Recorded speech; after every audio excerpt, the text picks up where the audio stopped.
காஞ்சி கைலாசநாதர் கோயில் ரொம்ப அழகு.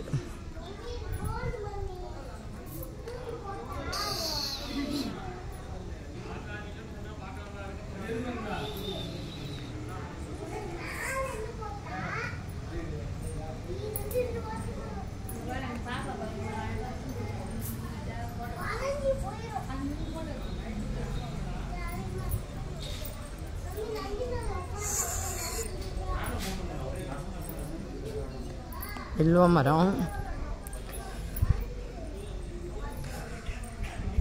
இது பல்லவர்கள் காலத்து கோயில். ரொம்ப அழகு.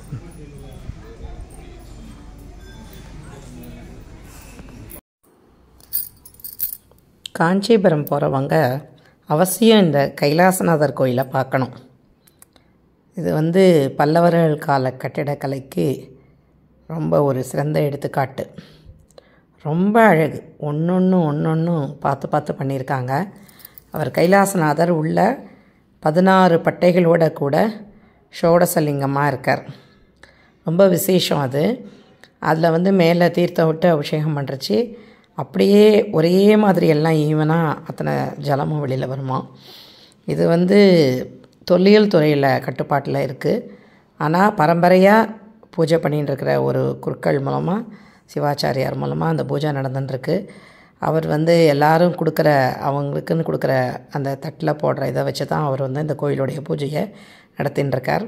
அந்த சுவாமிக்கு அங்கே தரிசனத்துக்கு போகிறவங்க அவங்களால முடிஞ்ச ஒரு வஸ்திரங்களோ எண்ணெயோ எல்லாம் வாங்கி கொடுத்தா அந்த கோவிலேருந்து இது மாதிரி ஒரு வரலாற்று முக்கியத்துவம் வாய்ந்த இந்த கோயிலை நம்ம இன்னும் நல்லா பராமரிக்க வேண்டியது ரொம்ப முக்கியம். இது ஒரு மண் துகள்களால் இது பண்ணி ஏற்பாடு பண்ணி அதை கட்டியிருக்கான்னு சொல்கிறா. கொஞ்சம் உதிர்ந்து போயிருக்கு சில இதெல்லாம். கல்லில் இருக்கிறதும் கொஞ்சம் உடஞ்சிருக்கு. ஆனாலும் இவ்வளோ தூரம் பாதுகாத்து வச்சுருக்கிறது ரொம்ப ஒரு அதிசயமான விஷயம். இந்த மாதிரி கோவில்களை நம்ம நிச்சயமாக நல்ல விதமாக பாதுகாக்க வேண்டியது. அதெல்லாம் உலக அதிசயம்னு எதெல்லாமோ சொல்கிறோம். இந்த கோவில்களெல்லாம் நம்ம உலக அதிசயத்துக்கு, உலகத்தின் பார்வைக்கு கொண்டு போக வேண்டியது ரொம்ப ரொம்ப முக்கியம்.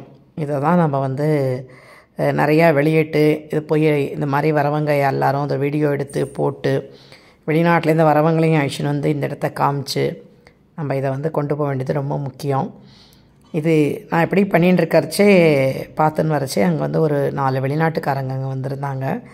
அவள் நம்மளுடைய அவங்க அவங்களோட இவங்க கைடு ஒருத்தவங்க வந்திருந்தாங்க, ஒரு லேடி. அவங்க நான் அப்போ காஞ்சிபுரம் போனதுனால மடிசார் கட்டின்னு போயிருந்தேன். அவங்க அதை பற்றி தெரிஞ்சுக்கிறதுக்கு ஆசைப்பட்டாங்க. ஸோ அவங்களுக்கு நான் எல்லாம் விளக்கி சொல்லி இந்த மாதிரி இதெல்லாம் போட்டுக்கிறது, நகைகள் போட்டுக்கிறது, மூக்கு காதுக்கெல்லாம் போட்டுக்கிறது, காலில் மெட்டி போட்டுக்கிறதெல்லாம், ப்ரெஷர் பாயிண்ட்ஸ் அதெல்லாம் சொல்லி அவங்களாம் ரொம்ப அட்மையர் பண்ணி பார்த்தாங்க. இதெல்லாம் ஒன்றொன்றையும் கேட்டு தெரிஞ்சுட்டாங்க. ஸோ நம்மளோடது கலாச்சாரத்தை நம்மளோட ஒன்றொன்றுமே சயின்ஸோடு சேர்த்து தான் நம்மளோட வாழ்க்கை முறையே இருந்திருக்கு. முன்னோர்கள் நம்ம வாழ்வியல் முறையை இயற்கையோட மட்டும் இல்லாத அறிவியல் சயின்ஸை சேர்த்து தான் அவள் கொண்டு போயிருந்திருக்கா. அதை நமக்கு என்ன காரணம்னு சொல்லாதையே வச்சதுனால நமக்கு அதெல்லாம் தெரியாத நம்ம முன்னதையும் ஃபாலோ பண்ணுறதுக்கு இது பண்ணாத நம்ம மேல்நாட்டு நாகரிகங்களில் தான் முழுக்க நன்மை இருக்குதுன்னு நினச்சின்னு அதை கடைப்பிடிச்சுட்டு இருக்கோம். நான் யாரையும் தவறாக சொல்லலை, இது அறியாமை தான். நமக்கு இதெல்லாம் இருக்குதுன்னு தெரிஞ்சிருந்தால் 100% அதை எல்லாருமே அக்செப்ட் பண்ணிப்பா. ஸோ அதுதான் இப்போ முக்கியமான விஷயம். ஸோ இது அவங்களெலாம் கேட்டு தெரிஞ்சுக்கிறதுக்கும் நான் அவங்கள்ட்ட இதெல்லாம் சொல்கிறதுக்கும் எனக்கு இந்த வாய்ப்பு வந்தது. எனக்கு ரொம்ப சந்தோஷமாக இருந்தது. ஸோ இவங்க தான் அவங்களாம் நான் சொல்லிகிட்டு இருந்தேன். அவங்க தான். ஸோ அவங்கள்ட்ட நான் பேசினதெல்லாமும் இப்போ தான் இருக்குது. பார்த்தவங்களுக்கெல்லாம் நன்றி. இதை எல்லாருக்கிட்டையும் கொண்டு சேருங்க. நிறையா இது இந்த வீடியோ வெளியில் ஷேர் பண்ணுங்கள். எனக்கு சேனலுக்கு சப்ஸ்கிரைப் பண்ணுங்கள்.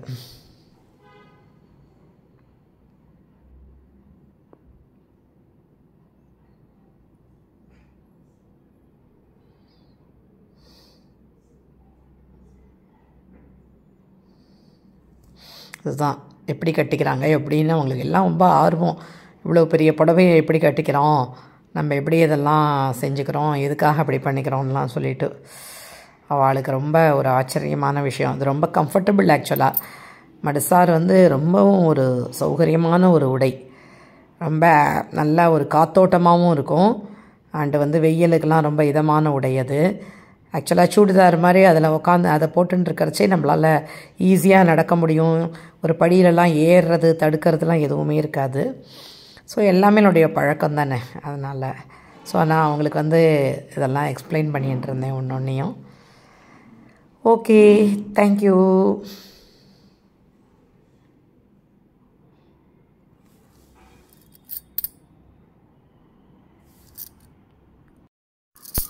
ஆக்சுவலாக என் கூட ரம்யா வந்திருந்தா, அவள் தான் இந்த வீடியோவை எடுத்து கொடுத்தா எனக்கு.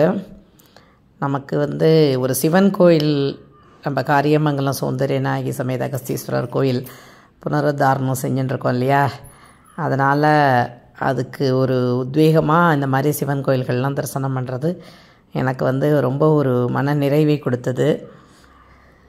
இது போல் அந்த கோயிலும் இத்தனை வருஷம் இதெல்லாம் வாழ்வாங்க வாழற மாதிரி அந்த அகஸ்தீஸ்வரர் கோயிலும் வாழ்வாங்க வாழணும்னு என் மனசு நிறைஞ்ச பிரார்த்தனையோடு தான் நான் இதை பார்த்தேன்.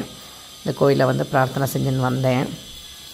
இதை பார்த்த எல்லாருக்குமே ஒரு சந்தோஷமும் நிறைவும் வந்திருக்கும்னு நினைக்கிறேன். மற்றவங்களுக்கு இதை ஷேர் பண்ணுங்க. சிவ சிவ சிவ சிவ சிவ சிவா சம்பு மகாதேவா, சிவ சிவா சிவ சிவா சிவ சிவா.